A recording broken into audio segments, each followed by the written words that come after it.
Hi guys. Nag-harvest gali ko pinya guys no. So ako na panitan. Kanindot yun sa pinya guys. Sirokig ko kaayo aning pinya guys. Nang daghan ko tanom. Pati tanom sa uban ginakuha. Wanang mananom gid ko daghan guys kay palakaon gid ko aning pinya. Nindot jud ni biya ang pinya guys sa atong digestion. Tinuod jud na guys, makalibang jud mo dayon. Mauning ako kung dili ko kalibang makaon kog pinya.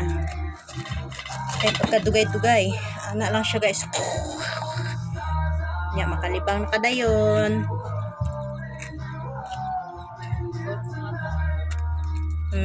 Bagura ka mata. Abaw, grabe naman ang tinulugay ni mo Shine. Uy. Manambok gid ka anak ga.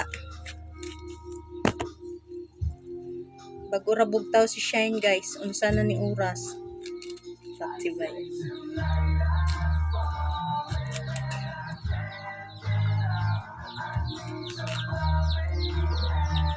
Nauna guys, pangwaan ang mata-mata guys.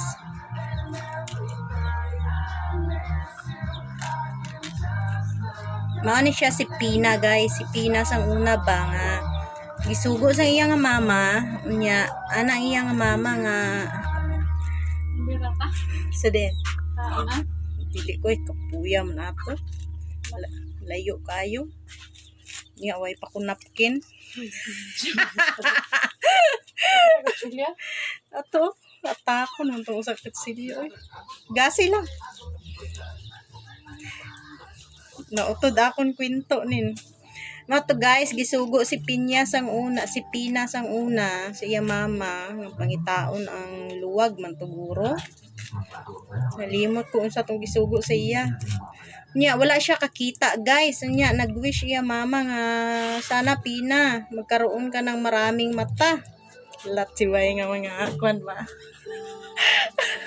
Ano, long form na ni, long form video.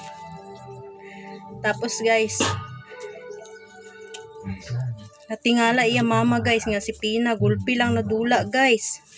Tapos pagtanaw ni mama niya sa likod nila balay na may nagtubo nga pinya tapos namunga. Tapos daghan kaayo mata. Maana to guys. Maana ni sa subong amo ning daghan ta pinya kay tungod kay Pina.